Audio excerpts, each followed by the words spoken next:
All right. Yeah. Okay. Well, first of all, hold on here. Are we good? All right. Yeah. So first of all, just on behalf of the team, pass along our condolences to Travis Roy's family. He's been such a great inspirational story to all of us in this, well, nationally, but certainly in this area, and his positive outlook and the way he handled his the difficult situation was just incredible. And glad I had an opportunity to interact a little bit with him and his foundation, and so just it's a sad day for a kid that went through so much and handled it in an incredibly positive way. So otherwise here we're pushing along through the week, and hopefully have a good day to kind of clean a few things up here, handle some situational football things, and be ready to go on Sunday up in Buffalo. So looking forward to it and getting back in the division. It's a team that we know pretty well, but there's certainly some new things this year. And as I said, try to get a few loose ends cleaned up here today, and be ready to go on Sunday afternoon. We have two hands raised. We'll start with Mike Reese, followed by Bill here. Bill, how did you first become connected with Travis Roy and his foundation, and what were those experiences like for you, if you could expound upon that? Well, I mean, I was here, and we supported their foundation, and again, I would say it's just not a lot of direct interaction. Our family has some connections with the foundation as well, so just we've been supportive as everybody has in this area, and again, just a lot of admiration and respect for Travis and what he did, and his approach to life. It sounds like we don't have too many questions, so I just had one other one, if that's okay. You guys look a little possibly short at receiver, just with some injury situation. So I wanted to ask you about a couple of young guys. Zuber, we've seen a little bit in games. What have you sort of learned about him since he? You got him as undrafted, and then also Wilkerson and Kinsey on the practice squad, who we don't get too much of a look at, because we're not obviously there for the full practices. Right. Well, they, as you said, they're all young players, working hard, learning, getting better, and we'll see. There may be an opportunity here. We'll see how things shake out as we go through the next couple of days and so forth. But we work with all the players. That work with the young players, the guys that are on the roster, guys that are on the practice squad. As you said, Zuber's been up for some games this year, but I'd say all those guys are have good qualities to work with. We brought Mason back. He was here, and then we had some roster things and had to shuffle it around, but got him back. Glad we have him back, and so we'll keep working. If they get an opportunity, then hope they're ready to take advantage of it. On Zuber specifically, what is he what are some of his special attributes that have allowed him to be a call up and get some action and make some positive plays that we've seen? Yeah, well, I mean, he has the most experience of those players that you mentioned from being here in training camp, and having a better background and understanding of what we're doing. But Wilkerson and Kinsey have they've been here for a while too, so they're certainly gaining on that. And Zuber's got good skill. I mean, he's got good size, runs well, catches well. He's made some plays with the ball in his hands. So, we'll see. Next question, Phil Perry, followed by Chris Ryan.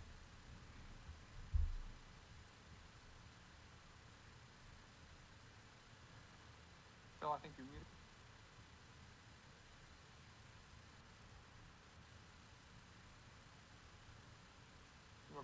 We'll come back to Phil Perry. We'll go to Chris Ryan, followed by Ben Bowen.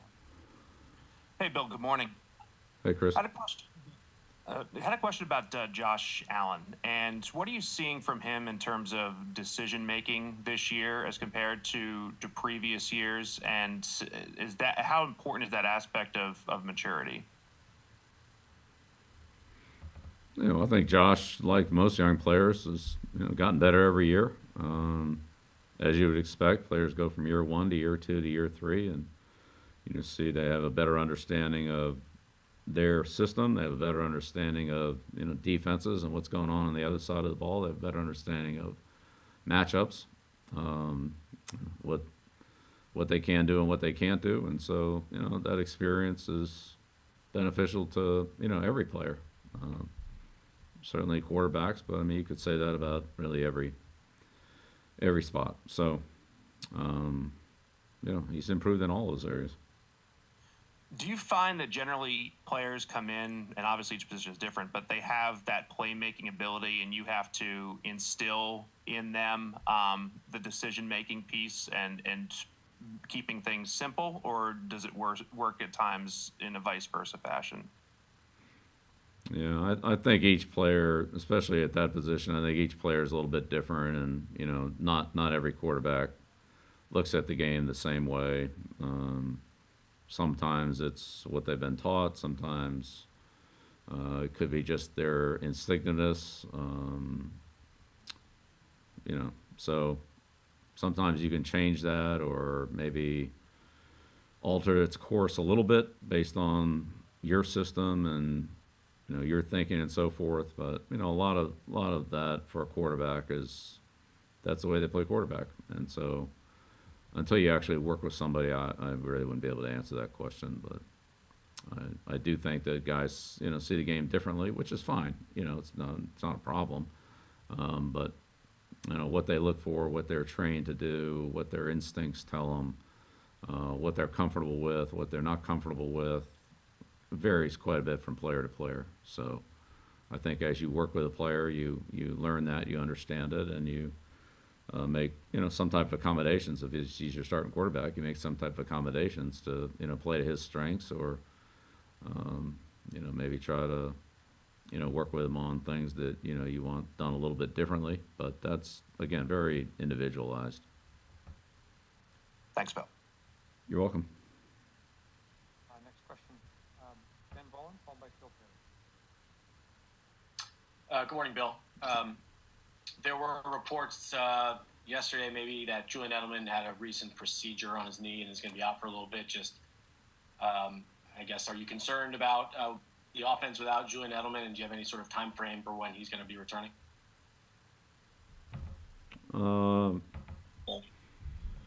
Yeah, I mean, we'll see how the return goes. I mean, I don't think this is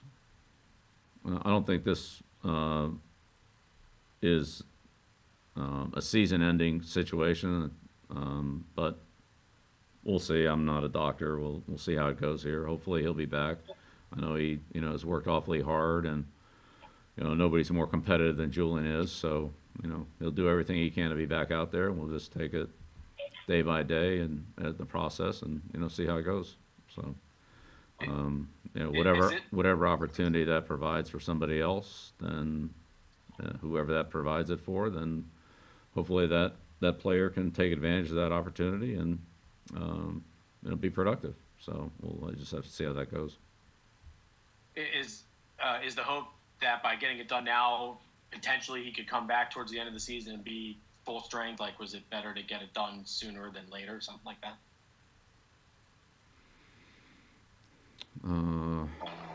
Yeah, I mean, that'd be, that's really a medical question, Ben, that I don't feel qualified to answer. I mean, I think medically, with the player, in consultation with the player and the medical staff, we always try to do what's best. The player always tries to do what's best, and so whatever decisions are made with those intentions. So that's, you know, whatever it ends up being, it ends up being. I don't think we can control that. We'll see how it goes, and hopefully he'll have a good recovery and be back better than where he was before the surgery. That's the whole point of doing the surgery, is that the situation will improve. So hopefully it'll improve. And did you notice that he was really just trying to grind through this injury? I mean, obviously his snaps were a little bit down, but was he working hard and really trying to play through this? Yeah, Julian always worked hard. I mean, he worked hard from the start of training camp. And, there's been a process of, his reacclimation period, like there is for everybody. And, the decision was just made at this point to take the steps that we've taken. So, yeah, there's no question about his work ethic, though. That's not, it's pretty strong. Sure. All right, thanks a lot, Bill. Okay. Two final questions, Bill Perry and Tara Sullivan. Hey, Bill, sorry about that connection issue earlier. I wanted to ask you, because you have spoken to us in the past when you've talked about building your team, about how, the focus for you and for Nick is to focus on the here and now and making your team competitive this year, but you also have to understand that you're going to field a team next year, the year after that. So I'm curious if, with the deadline sort of around the corner here for trades, if the outcome of this game Sunday for you guys would shift that focus at all for you. Yeah, I don't think so. I mean, ultimately, any decision we make would be to do what's in the best interest of the team, and you've already covered all the things that would be taken into consideration. So, whatever it was, we'd take them into consideration, and in the end, do what's best for the team. Whatever that is, I don't know. So, I mean, there's nothing specific here that you've asked about, and there's nothing specific that I'm talking about, because there's anything that falls into that category. But if there were, that's what it would be.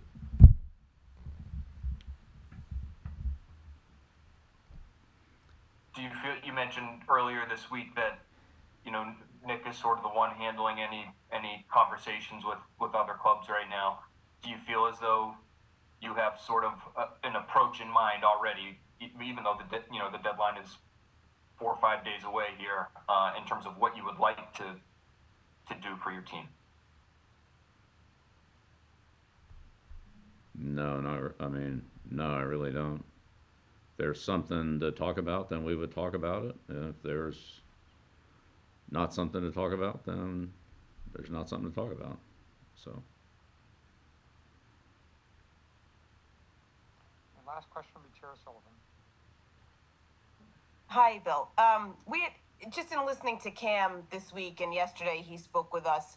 It's clear how much responsibility he's putting on his own shoulders, and how much, responsibility he wants to take in just playing better, and sort of doing a lot. And on its face, that's such a good thing. I mean, he's saying he wants to play better, but is there I guess I'm just wondering if there's any risk in that, if you just speak to him at all about, not too much pressure. You guys obviously have injury concerns on the offense. Like, I don't know. I guess I'm just asking how you feel Cam is right now, physically and mentally, as he seems to be putting so much pressure on himself to improve.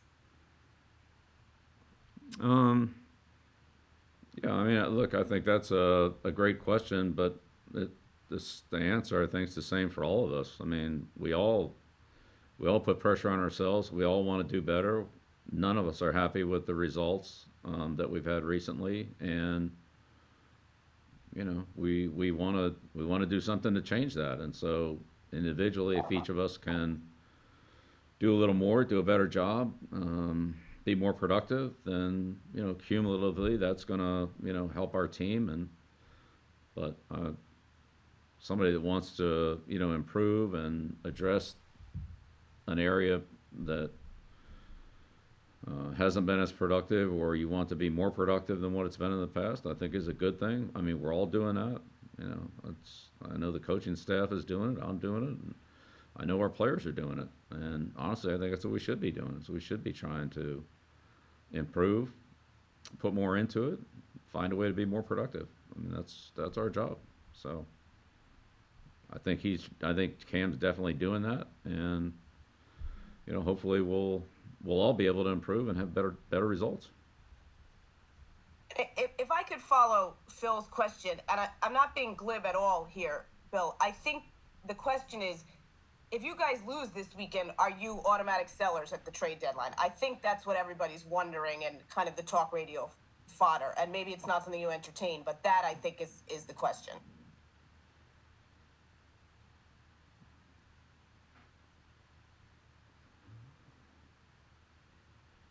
Yeah, well, I guess I'll just put it nicely and pass on the opportunity to get involved in talk radio. That's really a tough one for me to say no to, but I'm just going to say no to talk radio questions. Thank you. Thanks for asking. I appreciate the opportunity to get involved.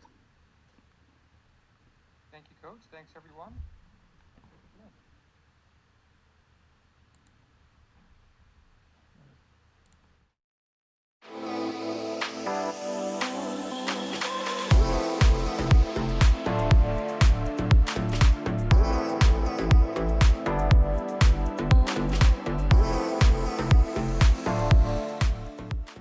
We're changing the way we run with contactless ordering, drive-thrus, curbside pickup, and delivery.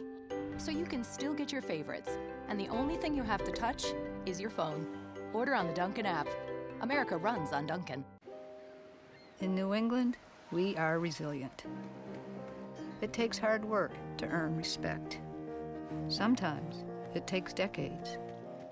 And it always takes someone being on your side. For over 60 years, this team has transformed itself into a championship organization. For over 160 years, our team has demonstrated a similar mentality. There are no days off. Our front lines are fortified by people who sacrifice individuality for the team. Our shelves are also stocked with the best quality products and ingredients. Our team members know their roles. We're proud to do our jobs. Shaw's, the official supermarket of the 6-time champion New England Patriots. My Caleb sofa and love seat. With Bob's discount, you get both pieces for just $7.99. $7.99? Are you joking? Do I look like I'm joking? Yes, you look like you're joking. I'm serious. Cool. Get Bob's discount!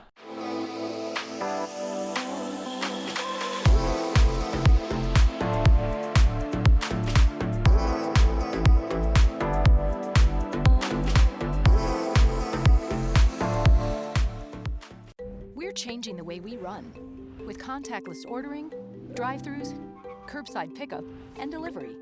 So you